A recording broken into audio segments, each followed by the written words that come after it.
uma live Diálogo Trabalhista. Nosso assunto hoje é bem interessante. Se você foi demitido e aderiu ao saque aniversário, esse vídeo pode colocar dinheiro no seu bolso.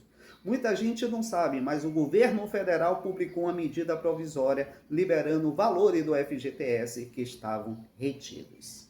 Isso vale para trabalhadores que optaram pelo saque aniversário e foram demitidos ou tiveram o contrato suspenso entre 2020 e 23 de dezembro de 2025. Antes, esse dinheiro ficava bloqueado mesmo após a demissão. Agora não. O trabalhador pode consultar e sacar o saldo diretamente pelo aplicativo FGTS. É dinheiro seu, não é benefício nem favor. Portanto, abre o app FGTS agora e confere. Comenta aqui FGTS se você quer mais vídeos como esse.